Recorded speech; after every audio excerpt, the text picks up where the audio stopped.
Okay, we're going to get started now. Thanks so much for attending today's session.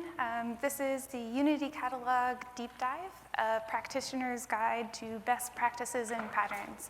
I'm Pamela. I'm joined by my co-host Jin Lin. We're both senior solution architects with Databricks, and we'll be taking you through today's presentation.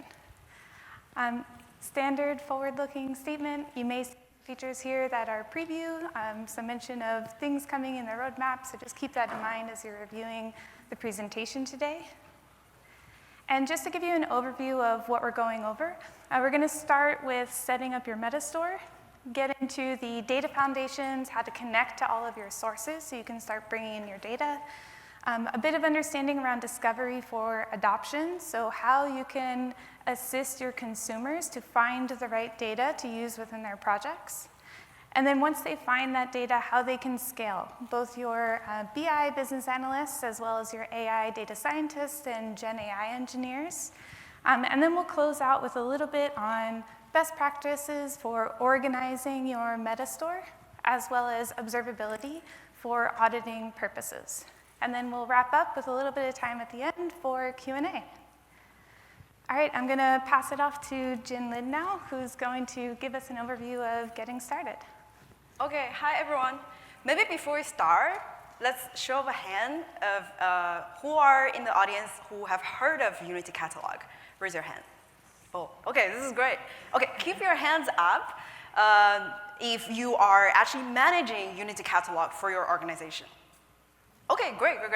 And then also, last one, keep your hands up if you are excited to hear about how do you use Unity Catalog to not only govern your traditional data assets, but also all these emerging AI assets. Okay, this is great. Okay, you're in the right spot. Okay, let's get started. But just in case, because I also see some of the people in the audience have not heard of Unity Catalog before, FYI, Unity Catalog is the governance layer for Databricks. And when we think about data governance, right, to its simplest form or term, is how your user interact with your data. So on a data platform like Databricks, that means it's kind of three components, right? First, on user management. So how do you integrate with your identity providers to create your users? And then there is a category of data assets. How do you manage your data assets on top of your cloud storage? And throughout the session, we're also going to talk about how Unity Catalog help you kind of abstract all these data assets in a logical way, so you are not always interacting with your cloud storage all the time. And the third category is your Databricks workspace assets. Yeah, and then putting this all together, then a lot of emerging data governance questions becomes like, how does a user discover your data assets? How do you make sure your users are having the right access to your data? And how are your $DBUs spent across the platform? And how do you audit users' actions performed on your platform? So we're going to guide you through all these questions and best practices throughout this session. Okay. First, on a really high level, right, like how does Unity Catalog fit in my cloud deployment? And then how should I think about assigning admin roles? So to start, this is how, because Databricks is multi-cloud, right? So this is how Unity Catalog Metastore align with your cloud account. So if we start with AWS, for each Databricks account, it can be associated with multiple AWS accounts. And then for one AWS account, that can span across multiple Databricks workspaces as well. And very similarly for Azure, that's one Databricks account can be associated with multiple Azure subscriptions. And for GCP, it can be associated with multiple GCP projects. And how you should think about aligning workspaces to different cloud account is really, majority is driven by billing boundaries for your cloud account. Just a few notes here is that it is possible for one Databricks account to have multiple metastores. It's just that you have the limitation of having one metastore per region. Yeah, just a note there. Okay, now how do we assign the admin roles across all these boundaries, right? So at the top, you have your account admins. This is where probably you're at the very start of your Databricks journey, right? You are creating all these initial assets around Databricks account. So you're creating your meta stores, you're creating different workspaces. So it makes sense for a central governance team or platform ops team to assume this account admin role. And then moving on, we have workspace admin. So the way to think about this is the workspace admin deal with the day-to-day operation within the workspace. So they're managing all the user access within the workspace. They're thinking about preview feature enrollment. So it makes sense for your IT team, platform team, and DevOps team to assume this workspace admin role. And then next is the Unity Catalog Metastore. So the Metastore admin holds the highest privilege over all your data assets. Because again, right, Metastore is the abstraction on top of your data assets. And since we already mentioned before, it's possible for one Unity Catalog Metastore to span across multiple Databricks workspaces. It again makes sense for a central governance team, platform ops team to assume this Metastore admin role, and for them to then delegate privileges into different data owners in different BUs. And the last one is marketplace admin. This one, the definition is more defined, so yeah, it's the alignment there is more distinct. Okay, we're gonna move on to connecting different sources to Pamela. Okay, so we're gonna go over setting your data foundation. So we'll take a look at thinking about how you can connect to all of your upstream sources, whether that's cloud storage or like upstream warehouses, and how to configure your catalogs and the assets that you're engaging with. So starting at the very beginning, at the lowest level, you have your storage credentials. This is the authentication mechanism that Unity Catalog is going to leverage to interact with your cloud storage. You configure these in the UI. You can also configure these programmatically using REST API endpoints or Terraform. In order to create external locations, you need the storage credential created first. So these come in a pair. Once you have that credential, you can get into external locations, which are the connectors to your cloud storage. This allows you to configure your storage across your catalogs. You can use one storage credential for many external locations within your account, and you can have many external locations associated with different catalogs. So when we think about storage credentials and external locations, just a couple notes on how this gets configured across each cloud. Typically, when you're deploying within AWS, Azure, GCP, the native storage is what you want to go with. But you do have some additional options. So for Azure and GCP, as a storage credential, you can also configure an IAM role to connect read-only access to S3 buckets. As you might imagine, that might create some egress costs. So another option that you have if you need to do cross-cloud connects is configuring Cloudflare credentials so that you can connect to R2 storage, which avoids those data egress fees. And then finally, you do have the ability to configure a connection to your DBFS root location.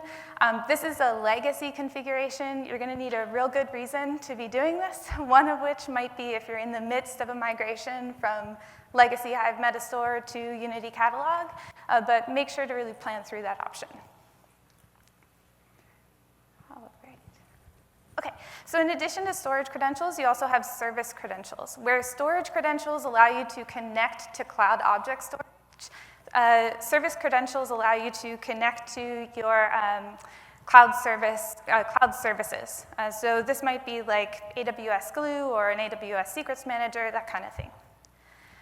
And then lastly, you have connections. So we looked at cloud object storage, cloud services. Connections allow you to configure a connection to some upstream source system, like warehouses, like an Oracle, SQL Server, typically things that are set up for federation. Okay, let's take a quick look at kind of visually how this is all connected so far. You have your Unity Catalog Metastore. which you're able to create storage credentials in to connect to your cloud object storage. You can use one storage credential for multiple external locations, like we said, but you can also configure additional storage credentials that might connect to other cloud storage services. You can also configure a connection. That connection is tied directly to whatever your upstream source system is. And then you also have your service credentials, which are the connection to your cloud services. All right, so we have our connections set up. Now we want to set up our catalog. Typically, those storage credentials are at the lowest level. Maybe those are a one-time configuration. And you can use your external location for many different catalogs. So when you're configuring a catalog, this is the top layer of your 3-level namespace, catalog, schema, assets. And this is where all of your data and AI assets are going to be contained. So you can do managed storage here, if you like, connected to your external location. Within your catalog, you have schemas. And then within your schemas, you have all of your data and AI assets. And we'll get started taking a look at volumes and tables. Volumes are just going to be that abstraction layer on top of those external locations that allow you to give more fine-grained access to subdirectories within your cloud storage account. So we talked a lot about storage locations. Let's just take a look at how you might think about inheritance of where your data is going to be written out to. So at the very top in your metastore, you have the option to configure a default external location for where your data should be written to. If you configure your option here, then your catalogs and schemas, if there's no other external location defined, are going to inherit that storage location. So they'll be written out, all your data will be written out to whatever external location is configured for your metastore. If you define, you have the option to override this, and if you don't define your external location at the metastore level, then you will be required to define one for each catalog that you create. And then if you don't overwrite this, any schemas within that catalog, the data will be written out to the storage location of the catalog. But you do also have the option to override this one more time at the schema level. So within your catalog, if you want to have different areas for each schema, you can define your storage location with your schema. As a best practice, it's a recommendation to not configure the storage location at the metastore level, and instead configure it for each catalog. This typically aligns with the physical isolation requirements and the access differences that you have as you're setting up your catalogs. So we took that storage route all the way through to schemas, but you do have one more layer where you can continue to override where your data will be written out to. And this is at the volume and table level. And so for this, you can create either managed, that means it's inheriting the location from this schema. Otherwise, unmanaged or external volumes or external tables, that's when you're defining the storage location as you're creating either the volume or the table. For managed tables, there's a key difference here. If you drop a table, it's going to also clean up all of the underlying data for you. And with managed tables, you also have the option to take advantage of our optimization, which handles all of the analyze, vacuum, and optimize operations on top of your tables to keep them performant. So as a best practice, we would say lead with managed tables for simplicity and performance. And so everything that we've looked at so far is kind of standard catalogs and assets. But remember, we set up that connection before. And so that's what gives us our foreign catalogs. So you create a foreign catalog. Instead of using the location, you're creating it with your connection that you set up. And this will provide federated access to your upstream systems. So when we put all this together, we're extending out from those external locations. Up there, you can see the catalog configured with our external location, and schema 1 is inheriting all of the data write-outs from our catalog. But you can see schema 2, we're overriding the location with external location 2 there. And then you can see our connection is connected to our foreign catalog. All right, let's get into a quick demo and take a look at what all this looks like in the platform. So I'm currently in a Databricks workspace, and you can see I'm at my home base, which is my catalog here. So within the catalog, in this workspace, I'm a Metastore admin, so I have access to everything. And we're going to start with external data at the top here. Within external data, we can see we can configure our credentials. So when we create a credential here, because this is an AWS workspace, I have access to create the AWS and Cloudflare credential types. I can give my credential a name. This is just the internal reference name for me to see within the list here. I provide my IAM role and then a comment about what this is used for. I already have a credential created, and one thing that I just want to call out here is this credential follows the same permissioning structure as every other single asset that you have within Unity Catalog. So every object under management within Unity Catalog, you'll see this permissions tab, where you'll get the grant options, where you can explicitly assign permissions for users to be able to perform actions with that object. So if your Metastore admin creates a storage credential that it wants multiple users, maybe across business units, to be able to use to define their own external locations, they're going to have to grant that user the ability to create external location with that storage credential. So once we grant that permission, now we can go, instead of credentials, to our external locations. And here I can create an external location directly within the UI. But I can also create this programmatically. So I can use a SQL statement to create an external location, give it a name, reference my storage credential that I defined previously, and then this will create that external location directly within my catalog. Once I have my external location, then I'm off to the races. I can create my catalog using the managed location that I have for that external location. I can create a schema by leveraging that inherited location. So because I'm not defining a location for this schema here, it's going to inherit the location from the catalog. And then finally, I can even overwrite that once more. So I can define a volume location. Maybe I already have some data that has been landed from upstream systems within my cloud object storage that I want to be able to read to kick off my data engineering pipelines. In that case, I can create an external volume here, define my location, and just give it a comment that this is my volume for all of my landed data for my files for ingestion.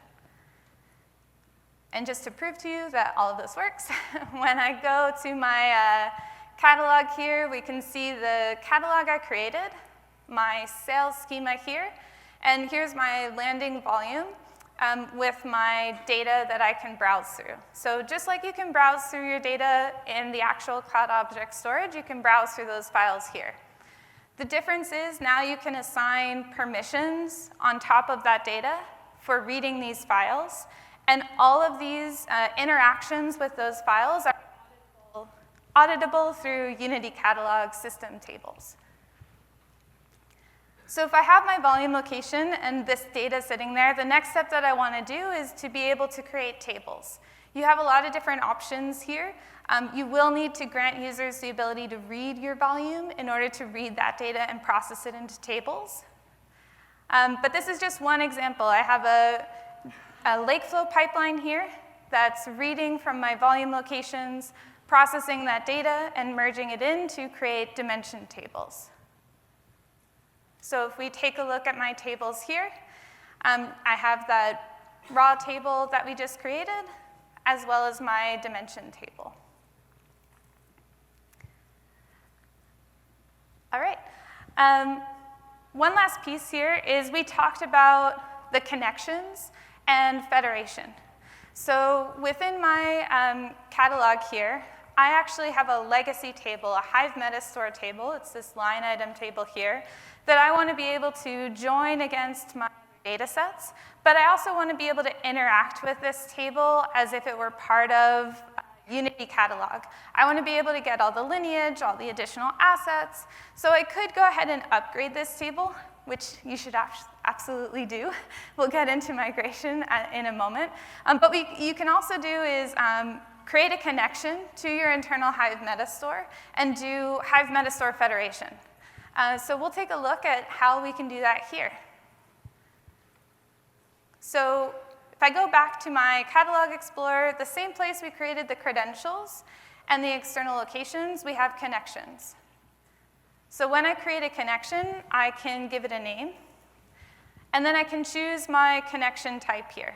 And one of the options, in addition to all those other warehouses and services that you can connect to, is Hive metastore. You can connect to AWS Glue or external Hive metastores, but you also have this option for your internal Hive metastore, which allows you to set up this connection. I've already created a connection, so once you have that, you can come back to your catalog here, and instead of going to external data, we'll go to add data and create a catalog. And instead of standard, we'll just click foreign, and then we can search for the connection that we've set up for our internal Hive metastore. Once we have that connection set up, we can go ahead and access that table here. So this is my federated Hive metastore. I can search for that same schema that I saw within the legacy Hive metastore. And when I access this table, I'll be able to see all the same rich information as any other Unity catalog table. And then users can continue to interact with this. I can go into my SQL editor. I can select from this Hive metastore using the 3-level namespace, just as I do for my regular tables here. And I can create a table. And now, when I go to that table here, if I view the lineage, I'll be able to see the complete lineage, including my federated Hive metastore, which goes all the way down to our column level lineage here. Oh, all right. So we've created a couple assets here. Yeah. Created a couple assets.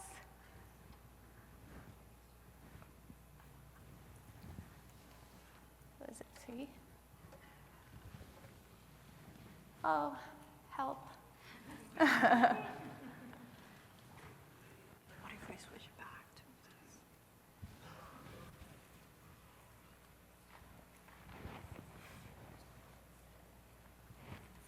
I'm not sure what's... Perfect, thank you. What are we going to do with this? Okay, yeah.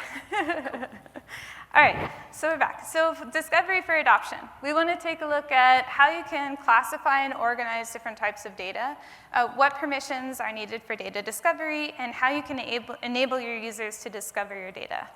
So we already took a look at the lineage that you have. This is going to give you upstream views across all your catalogs and schemas. But you also want to configure access controls for your users. So centralized access governance is managed across every single object here. Where you'll be able to grant privileges to different types of principals, whether those are users, groups, or service principals, on all of your different objects. One of those permissions is the browse permission, which can be applied at the catalog, cleanroom, and external location level. The browse permission is great because when you apply this at the catalog level, it will allow your consumers to see all of the metadata about assets within your catalog, but they won't be able to select or query against the underlying data. So this is a great way for your users to be able to discover the assets that are already created while still governing the access request flow. And one way that we're supporting governance of the access request flow is with requests for access. You can configure destinations of where those requests should go, and then you can approve or deny requests from your users. So this allows your users to self-service how they're interacting with how they're discovering data assets and how they're gaining access to them. Once they, for discovery, we have context-aware search and discovery. So users can use natural language, like where can I find sales data? It will use all of the metadata information, like the description about the tables, tags, everything to surface up the assets that are relevant for those users. To help you with this process and make discovery easier for your end users, we do have AI-generated documentation. So for your assets, both at the table and the column level, you can generate descriptions based off of the schema of your table, and then you can edit them from there. As a best practice, curate your tags and comments as early as possible. This information is used not only for discovery, but it also supports the Databricks AI-powered features, which include things like your AI/BI Genie spaces. One of our features now that we have in beta is governed tags. So as tags become more critical for auditing, resource management, access control, we want to make sure that we have clear framework for who is able to create tags, who is able to modify the values of those tags, and who is able to apply those tags to different types of assets within your metastore. So tags, like I said, they'll be used for discovery. They can also be used for attribution. So for your jobs, if you add tags to your jobs, you'll be able to view that usage and query against it within your system table. But they're also going to be used for governance. So if you create like a PII tag with different categories of PII data, this will allow you to apply governance rules to the data within Unity Catalog. And one key way that we do this is with functions. So functions are another object under management within Unity Catalog. They're created in SQL native syntax, but that can be a wrapper around Python, as well as different types of AI functions. But the key function that you have is these row-level filtering and column-level masking. So all of the logic that you'll have for keeping your fine-grained security applied to your tables. So the syntax is creating a function and then the logic you want to apply. So in this example, we see two functions here, one for only showing specific rows and another for masking our sensitive column data. So the first thing that we do in this function is we're testing for group membership. If you're not a member of the admin group, then you shouldn't be able to see the data. And then if you're not a member, then we set up the governance. So in the left-hand side, we're doing row filtering. And on the right-hand side, we're defining logic for our column masking. And then we can use the alter table statement to apply these functions directly to our tables. But this can get quite cumbersome. You're probably not going to have one table with PII data. You'll probably have many tables with PII data that you want to apply the same function across all of them. And that's where those governed tags come in, with attribute-based access control. So attribute-based access control allows you to define a governance policy that can be applied at the catalog and schema level for you to leverage those governed tags and apply your functions, those security functions, to your assets. This feature is currently in preview, but we'll take a look at how this works. Anyone with managed permission can apply these policies to your Unity Catalog assets. So let's take a look at the demo here. Oh, yes.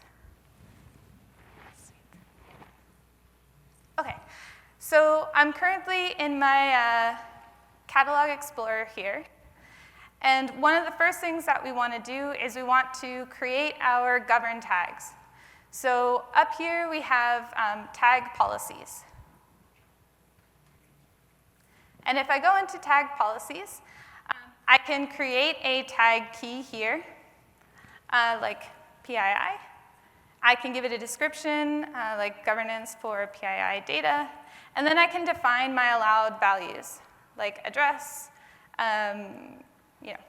ID, maybe social security number. So whatever you want to apply here. Once we have this configured, just like with every other object, we have that permissions tab, and we can grant our permission sets across our end users. So for a particular type of user, we can allow them manage, where they can manage and govern the values for that tag, or we can allow them to assign that tag to different types of objects that we have. But in order to use this with a policy, we want to create a function. So here's a notebook. Just like we were creating tables, we can create a function within that same schema that we were working in. And this is a function that's going to mask an address. So if we're not a member of the HR admin group, we want to go ahead and replace the actual address with the masked address. And if you look at the groups that I'm a member of here, you'll see I'm not a member of the HR admin group. And right now we've created the function, but we haven't applied it anywhere. So here, if I look at this customer dim table, I have these addresses here, and I want to be able to mask them. So here's my function directly within my catalog that I registered here.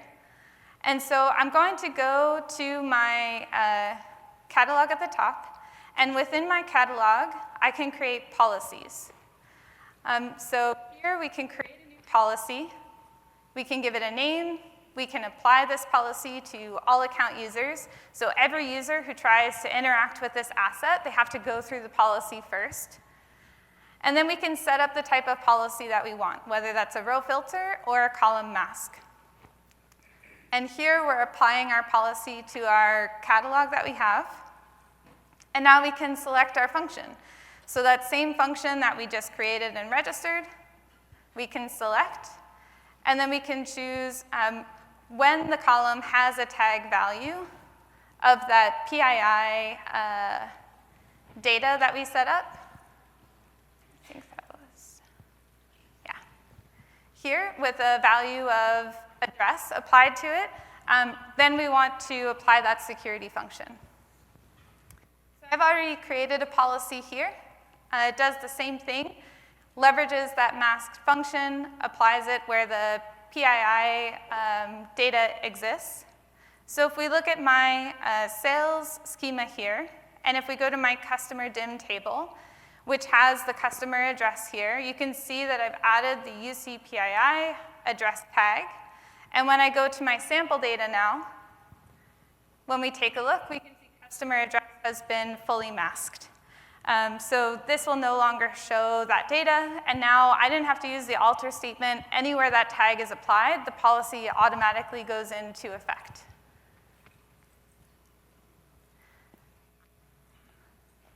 Oops, yeah. All right, so I think that's about it for this demo. I will pass it over to Jinlin now. Okay, cool. Thank you, Pamela. And okay, so Pamela has walked us through how do we set up all the foundational data assets, right? So downstream, unavoidably, probably we're going to go on to different BI and AI workloads. And as platform admins, it's good for you to know that what are some of the new variety of securable objects from Unity Catalog that's going to emerge for these BI and AI workloads. So the type of question you're going to ask probably are like, okay, what are some of the considerations around all my BI assets? And now I have a new persona, like data scientist group I have to deal with. And then what are some of the security measures around Gen AI applications? So we're going to iterate through all the different BI and AI assets one by one.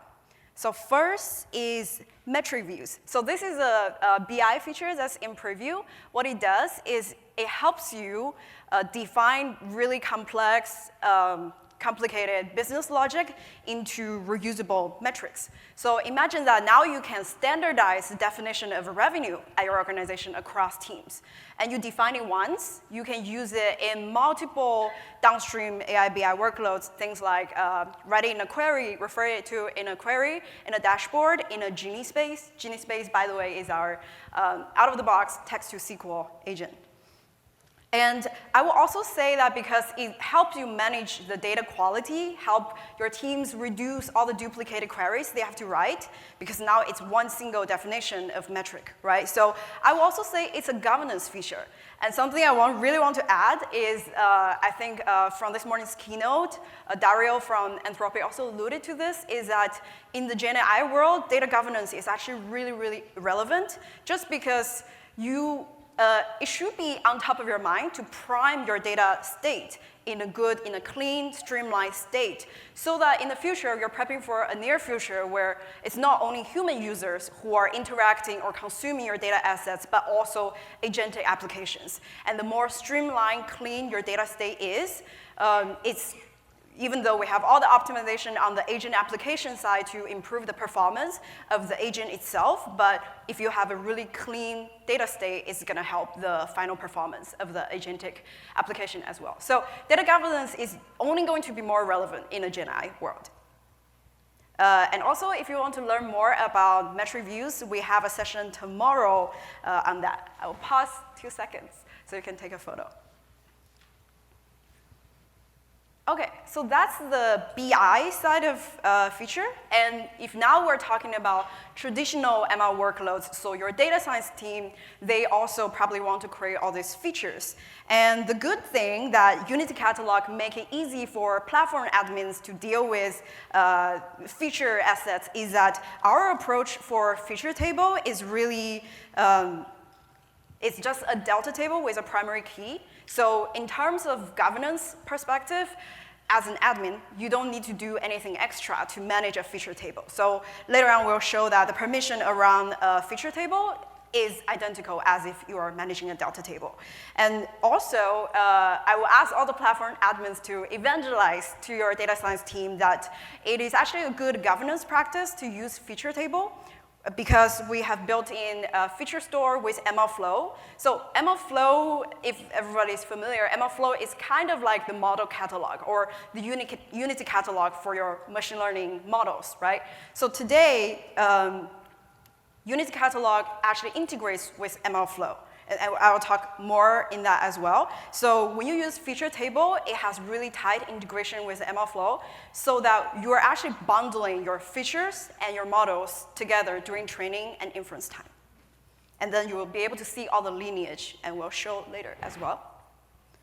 So feature table deal with your structured data inputs, right? And now, as we know that with all the innovation around Gen AI, it's become more effective that we can actually deal with unstructured text. Because today, your user, they can have, again, use the announcement we have in the morning, agent breaks to, say, ingest, say, a directory of PDF files of unstructured text. Once you have a delta table of already parsed text, you can directly create a vector search index on top of that. And this is using our vector search product. One thing to note that is this index is hosted on our compute. That compute is the vector search endpoint. So it's just kind of association of assets there. Okay, finally, we reached the model object of Unity Catalog. And something to know, I already talked about how Unity Catalog now acts as your MLflow model registry. And that's why when you register a model, previously all the information around MLflow on all the experiment level, run level metrics information, that today you can access that from Unity Catalog UI. Another thing to note is that when other teams come to you to say, OK, I have a model. Today in Databricks, we have expanded the definition of model. So traditionally, you probably think model is, say, like a secular model. And later on, we're moving to deep learning. So we have transformer models. And today, your team may be creating agentic applications. And MLflow support this agentic flavor as well. So that when you see it's a model in Unity Catalog, it could be an agentic model as well. But we have, because all the permissioning governance around whether it's an agentic application, whether it's a scikit-learn model, it should be the same, right? So we have abstracted everything into just model, so to make all the governance flow easier. Okay, so functions, again, so this is not a duplicate slide. I know Pamela already talked about this in the previous session, where in function, you can define an arbitrary block of code logic in SQL or Python, but in the context of building agents, probably tool calling is a term that has come up, is when agents know that, hey, we define all these tasks, now we can trigger this tool to call, to perform some additional action. And usually, you probably want to, all this tool calling to interact with all the different external systems. And this is also make it really easy where if you interact with an external system, you need some sort of authorization, right? Oh, sorry, authentication, right? So what Pamela walked through before in the demo for the UC connection, that's actually where you can actually govern your credentials. Say, in this case, we have an example of sending a message to Slack. So all the tokens and credentials for Slack, that can be registered through UC connection. And then for when you're defining paying a REST API to Slack, that's where you can wrap that logic in a function that refers to a pre-established UC connection. Also to note that if you're building agents that's calling out to internal Databricks products, like vector search, model serving, and even Genie, today you can do that. So use Genie as a sub-agent, that type of situation. We already built in some APIs, so it's directly a function, used as a function. Okay. When we talk about ML ops, we can't run away to think about, okay, it's not just about input of the model, but also output of the model, right? So today, there are multiple ways to consume a model. So you can do it in a batch inference manner. So you are probably already defining some target payload table, prediction table downstream. And for inference tables, this is the case where you are hosting your model to serverless model serving, Databricks model serving, and you have the option to enable inference table. What we're doing behind the scene is we're automatically persisting these payloads into an inference table. And again, it's just another Delta table. So for admins, the permission modeling shouldn't be anything different. And especially, it's automatically persisted as like underscore payload table. So if you scroll through all your UC assets, you see all the payload tables. Those are generated from a model serving endpoint. Okay, finally, closing the loop on just all the data ops, ML ops, we also have Lakehouse monitoring feature. This is a feature that is not just relevant for ML, so because we not only care about the output of the model, but also inputs, right? So today, on monitors, on any table, you can create a monitor. There are different modes. I can walk you through in the demo, but we have expanded out so you can create on any input table of any pipelines, even non-ML related. You can create a monitor on top of model outputs. Say if you want to monitor how my model performance change over time. And today, if you are creating an agent application, we can also create monitors on top of your agent outputs to see, okay, what's the reliability, what's the quality that come out of agent application. And the type of assets that's created when you create a monitor are metric and profile tables. And then on top of that, we create a dashboards. And how those dashboards are going to propagate is whoever are the owners of the table and the monitors, they are going to create all this. And then downstream, they're going to grant access to more users on the metric table, profile table, and the dashboard. And we also have a whole session on Lakehouse monitoring around data quality. It's also happening tomorrow. Take a photo if you want to join that.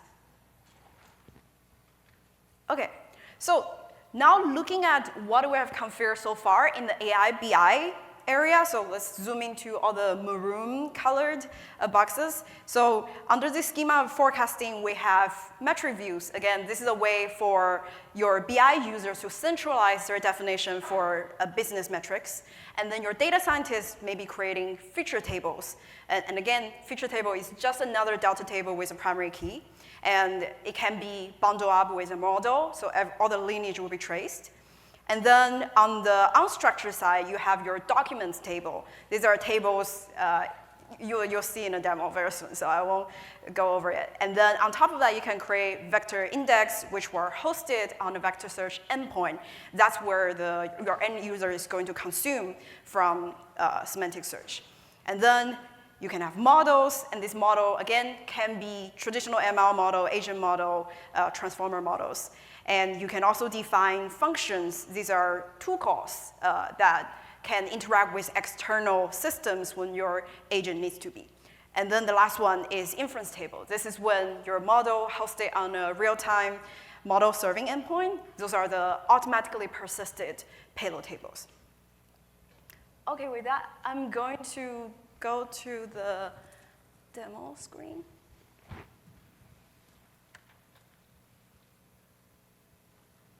OK, cool. So I created this schema for all the AI BI assets. And actually, if we collapse it, you're able to see that it's just really convenient for Unity's catalog to have all the pretty heterogeneous type of assets under one, so you can see them all at one place. So if we were to start, I have a table here with all the customer service data, like transaction level. And likely, my BI analysts want to create metric views on top. And how you can do that? Well, one option is to go from the source table and just directly create metric view on top. So if we already pre-created this metric view, and we can just zoom in to see how is the definition like. So there are two concepts. For sure, the session on metric view will zoom into this just so very high-level intro here is dimensions are all the columns are very likely frequently used when you do like a select column or filter by column. So these are the column name, and they map to the concept of user-defined dimensions. And then for all the actual aggregated logic, that's stored in different measures. So the metadata that's exposed is all this actual name of the measures, but the actual calculation logic is stored there. And as you can see that, you can actually, from here, use this metric view in all these different sets of workflows downstream. OK, so that's more on the BI side. We already talked about that feature store table. So you already see that there is a primary key there. So by definition, it's already a feature table. And I already pre-trained using this data set to train a model. So you can actually see some lineage here where this is the feature table we're looking at. And downstream, of course, there was some feature engineering logic. And in real life, from this table to the feature store is likely to be like a batch ETL job that compute all this feature engineering logic. And then downstream, since I already logged to MLflow, training this model with this feature table. So that's why you see understands that there is a lineage here. And yeah, that's it for the feature model lineage. And just to note that, other than catalog, we recently also have this tab for feature discovery. So this actually hosts all the feature tables that UC is aware of. And you can, again, do all the search. So this is where multiple data science team can come here and search for feature sets that's relevant to them. OK, going back to the catalog. We talk about the structured data sets input, right? And what if you have some data sets like this? These are all the product docs, if we were to expand. It's all this unstructured text in your table. And traditionally, people might do a lot of regex and try to extract meaningful information. But today, with vector search, you can directly create a vector search index on top of this table to specify, this is a column I want to embed into vector and to be able to vector search later. And I already pre-created this index. As I mentioned before, this index actually have a lot of associated assets. First, this is a source table that's created on. And then this is the endpoint, the compute that this index is hosted on. And if you were to say query index, right, that's the endpoint we're querying for semantic search. And then these pipelines are just behind the scene automatically generated pipeline because you're able to do multiple different sync mode for the delta table and the vector search index. Okay, so that's all the upstream data side. So finally, let's take a look at the actual model. So for users who have interacted with MLflow before, this interface should look pretty similar because for each registered model, you will have multiple versions of runs or experiments. And we can zoom into one to see, this is the source run it was generated. We can go there first. And this takes you to now MLflow. So all the metrics that traditional was tracked by MLflow, you can find them here. And also, that's also why I was saying MLflow was acting like a UC for models. So this is all the artifact it's tracking. And that's why MLflow is able to package that and serve models to an endpoint very easily. OK, so if we were to quickly go back, I also want to show you the lineage from the model's perspective. So, because model is kind of different type of asset, right? So you'll be able to see that, hey, this is a notebook that this model was logged.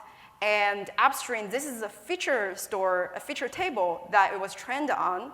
And then downstream, we served this model on the serving endpoint. And because I turned on the inference table feature on the serving endpoint, the downstream payload are persisted. Remember the suffix of payload tables. And because all these upstream and downstream assets, they are ultimately just delta tables. Again, I can go in here to illustrate. You will see that the permission for a feature table, similar for a payload table, this is identical with if you were to grant permission on an actual table. OK, so that's traditional ML models. Right? And we talk about for agentic models, they may want to do something more complicated. So for example, here, I've defined a function to Slack, post messages to Slack.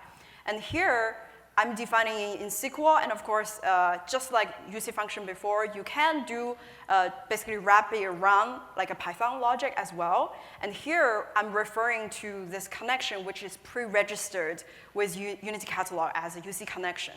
And so this makes it really easy for AI developers that all the credentials are predefined. You can just navigate it through Unity Catalog.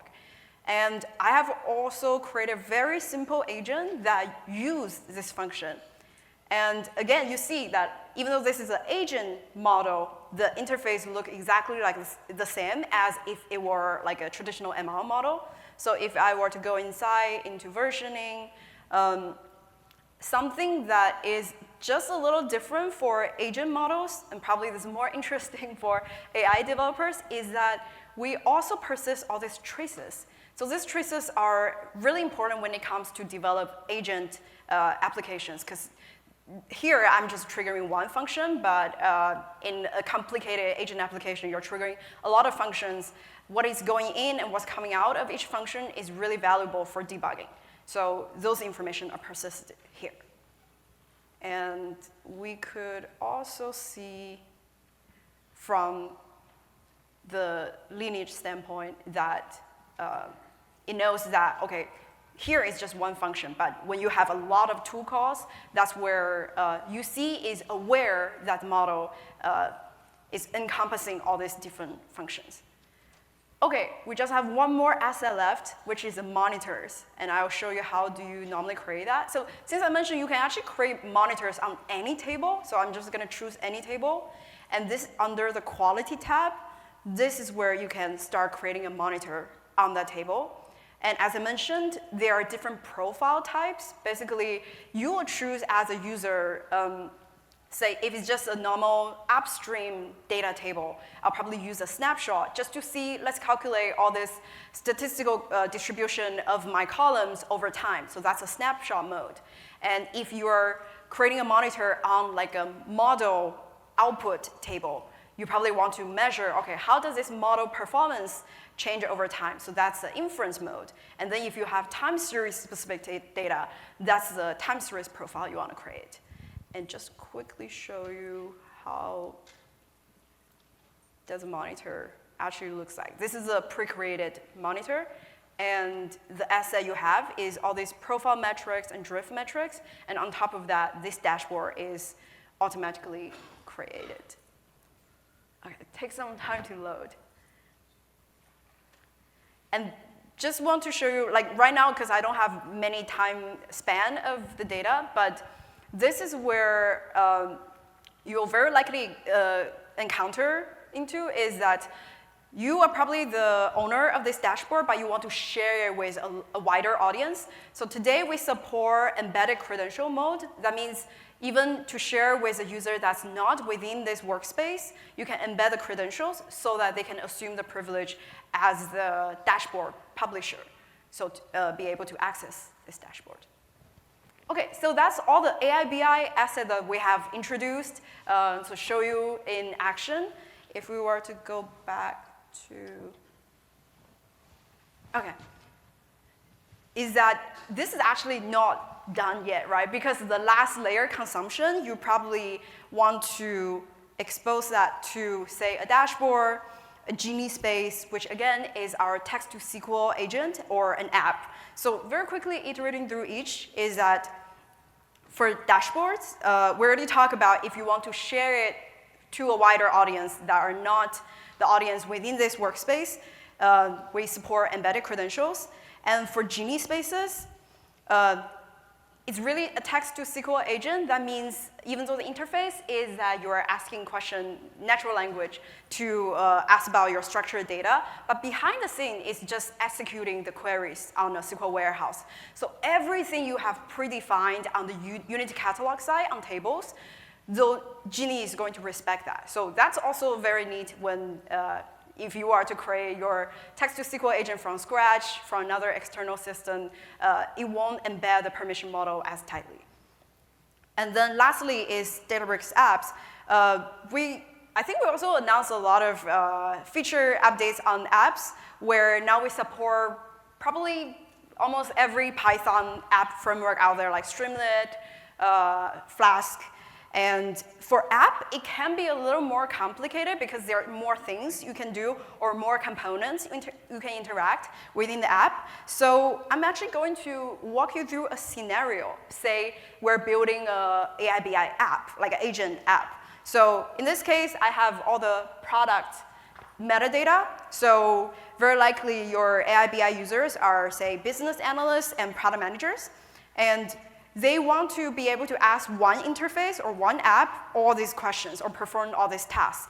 So they can ask questions like, which products are returned the most? And as we all know, this really translates into a task that's like typical product analytics, right? So you're likely want to perform some SQL queries on your structured data. And then the source of truth are already in your Unity catalog, right? It already exists in a metric view in a feature table. So that's how the breakdown is. And then user can also ask questions like, what's the return policy on this product category? And the task, that's like a general knowledge QA task. So that the source of truth likely exists in a vector search table index. And then finally, they probably want to perform some actions, say post all these insights to Slack channel. And the source of truth of all the Slack connections, those also pre-exist in UC already. So that's a UC function. And behind the scene, this is the architecture of that, right? You probably have an agent app sits directly in front of the user, and then behind the scene, you have your Genie spaces. Then Genie spaces runs on a SQL warehouse. It knows where to execute those generated SQL queries. And then when you want to perform like a tool calling action on Slack, that's where you predefine the function, tool calling function, also executed on your SQL warehouse. And then finally, if you're asking questions that can only have answer exist in unstructured data source, that goes to a vector search endpoint. And then all the model logic, orchestration logic lies in a model. And again, it's an expanded definition of model. And as admins, now you probably are a little worried because, okay, now I have this really complex permission dependency graph. How am I going to manage it? The good news is a lot of these permissioning are already predefined in UC, right? And then what we have done is through Databricks agent framework, and of course there are other sessions covering this in details as well, but what it does is this agent framework creates a system service principle, and it's going to check. So if I'm creating this app, it's going to check if Jilin has all the necessary permissions to all these dependent resources. So these resources are the UC resources on the left, but also all the workspace assets in the middle. So it checks if the creator has all this access to this dependency resources, it's going to create this service principle that has the minimum level of permission to all the resources. And then that's why when you create this through agent framework, it's going to automatically grant you the right access to all the dependent resources. So you can have select on this table, you can have execute on this function and model. Something that's also in preview feature is we're working on, because there are scenarios you probably want to differentiate the permissions through two users, right? Because they probably have different permission around different structured tables. So we're also going to release on behalf of user support. So that's where by default, we're going to have system service principle have minimum permission to everything, every dependent resources. But then you can specify on behalf of user to downscope for a certain sensitive resource. You can let the service principle assume the credential of the user. OK, so now that I finished all the section on AI BI, I'll let Pamela go through organization visibility. All right, this is our last section. So we're coming to the end, and then we'll get into some questions. OK, so some key questions for observability and organization. How do you monitor not just usage and costs to make sure you're staying on budget, but how do you audit the actions that users are performing on all of your Unity Catalog objects? You might also want to consider from an organization perspective, if you have, I think I saw there are quite a few Metastore admins in here, you're probably supporting many different business units that all have their own initiatives, maybe have their own budgets, maybe have their own timelines that want to manage their own objects. So how do we organize all of the catalogs within our Metastore to support some of that decentralized ownership? OK, so for auditing, the first thing that we have is Lakehouse observability with system tables. So system tables are going to be created automatically for you. And these track all of the information and all of the actions performed on your Unity Catalog objects.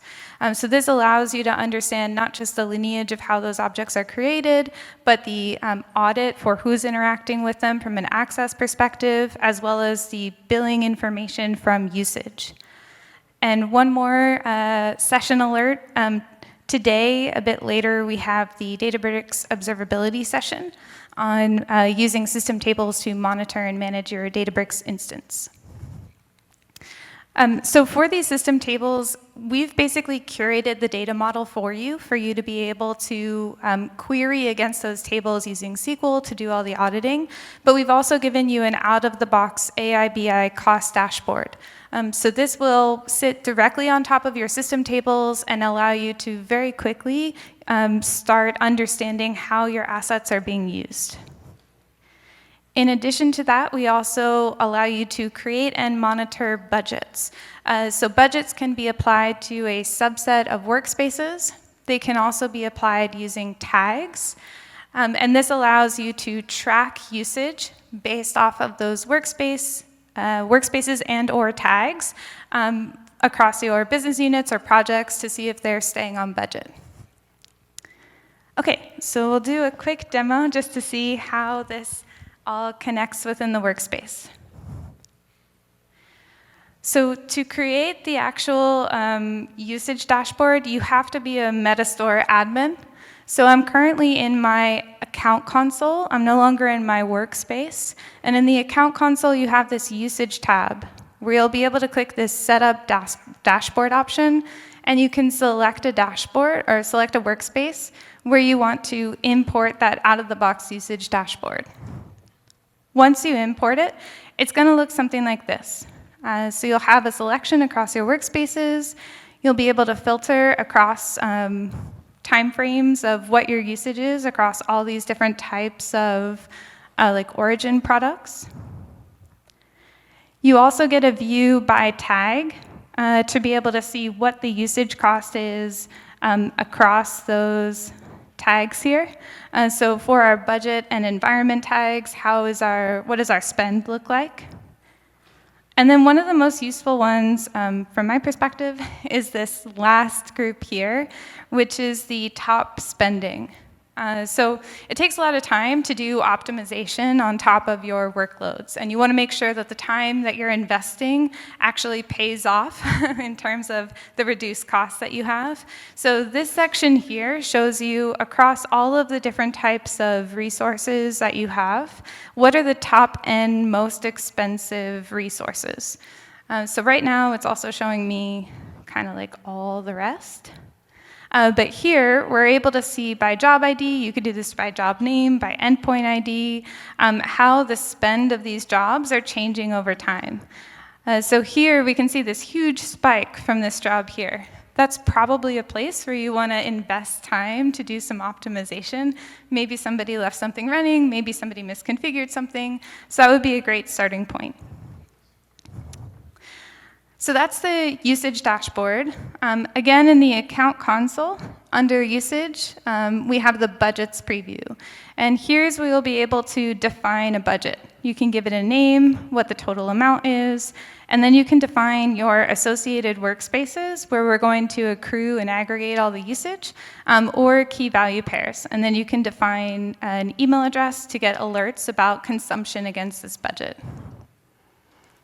All right, so we'll wrap up with just a few more slides here around isolation features. Okay, so in Unity Catalog, we talked a bit about the admin roles and delegation. You have your Metastore admin, and then at the top there, you can apply different owners for different catalogs. For each catalog, you also have the option for workspace to catalog binding. So your Metastore spans workspaces, but you might only want users who have like read and write privilege to be able to read your production catalog from your dev workspace. You don't want them to be able to write there. So workspace catalog binding allows you to limit the workspaces that your catalog is accessible to and how they can interact with that catalog. And then storage isolation is if you have like physical isolation requirements for your catalogs, you can define different locations across your catalogs. So you might use a particular storage location maybe for an entire catalog, or maybe just for a schema within a catalog. And this gives you that physical isolation as well as logical isolation. Now let's take a look at, you have all these different catalogs. Let's think about the dimensions of data that you have. So if you're curating data and AI assets, they'll probably go through the typical development lifecycle. So you have your environment, dev, QA, production. When you're talking about data, you probably also have validation. So like your medallion architecture, bronze, silver, gold. Doesn't have to be bronze, silver, gold. It could be layer 1, 2, 3, N, whatever it is. And then your business units. So maybe your central IT team is managing a different collection of assets from your HR team, who's again managing a different collection of assets from your research and development team. So how do we think about organizing these catalogs? You could take a one-dimension approach. We create a single catalog across each environment, like dev, QA, and prod, where your central IT team is maybe managing this. At that point, you might create schemas at the project level, and maybe you delegate ownership of those schemas to particular business groups. In that case, what you'll probably end up with is within that project schema, that business group is going to have end-to-end objects for that project within that schema, right? So you still kind of have those 3 dimensions. This is just if we're using one dimension at the top level. You could also take an approach where you're applying the data validation layer at the schema layer, and then you'd be able to separate that across the schemas. You could also take a two-level approach at the catalog level. So in this example, we have both environment and validation. So dev bronze, dev silver, dev gold. And then that would mean that you have the same three catalogs across your higher environments, QA and production. So that same like dev gold catalog we'd mirror with prod gold and production. But what this allows you to do is, remember that browse permission I talked about? Here, we can apply the browse permission on the prod gold catalog, which means our consumers can discover all of these assets that are validated assets for consumption. And we can lock down those upstream catalogs, the silver and bronze. Maybe they shouldn't be accessed by users. We certainly don't want them to access bronze. That's how we get bad metrics, right?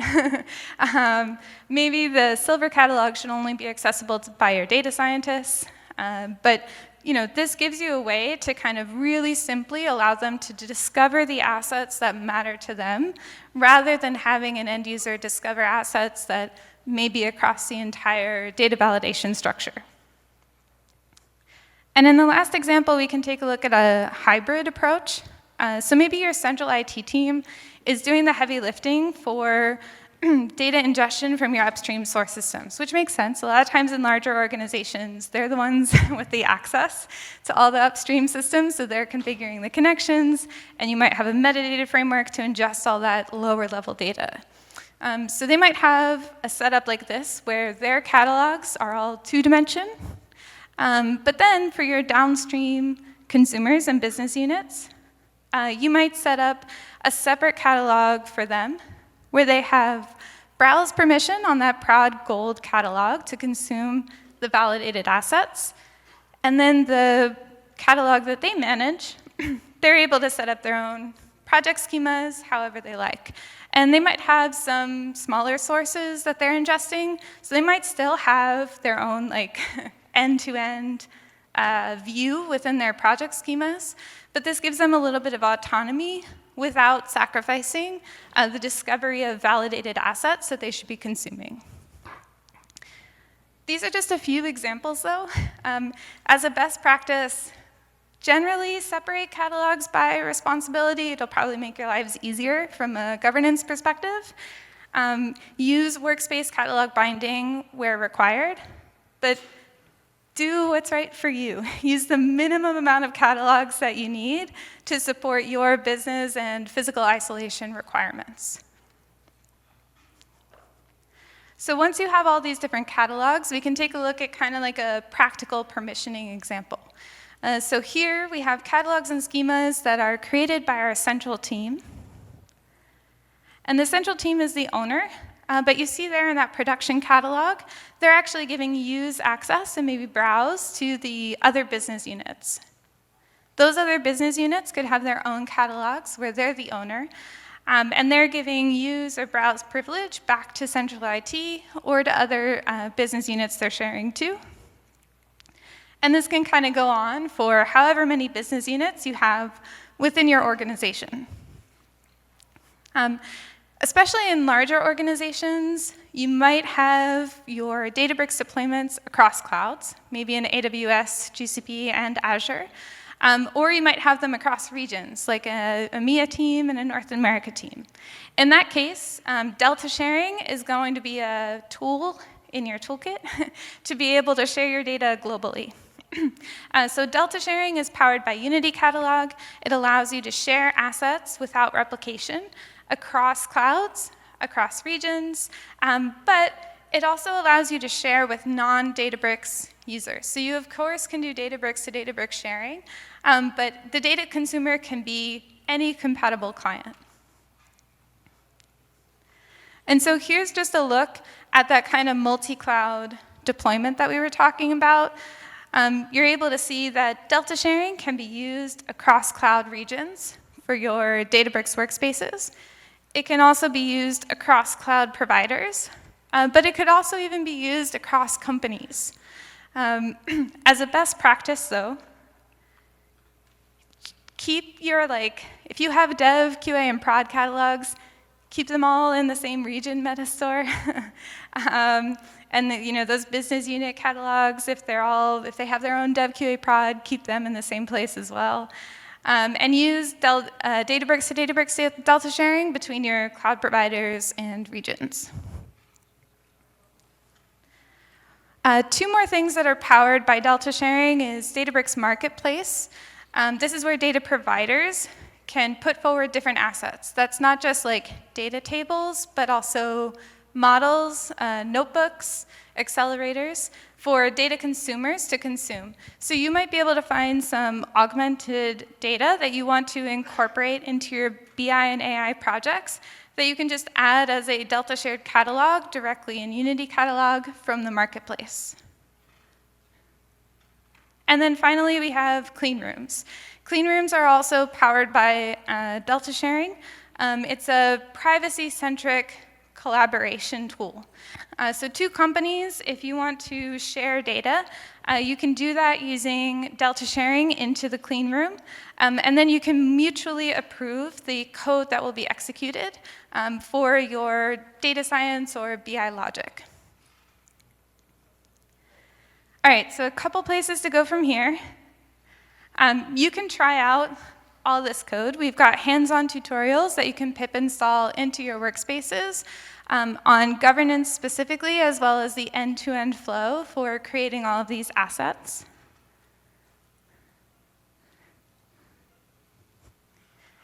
And then if you are currently in a legacy Databricks workspace with a Hive Metastore, we have the UCX tool, which allows you to do an audit of all of the assets that you have in Hive Metastore and provide recommendations on how to upgrade those assets, as well as your groups, into the account console and your Unity Catalog Metastore. And then finally, Unity Catalog is open source. So you can learn more at the website. We have LinkedIn and Slack community.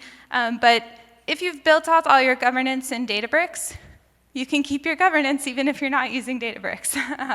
So you can use open source UC to consume all of your Databricks assets that you've governed in Unity Catalog.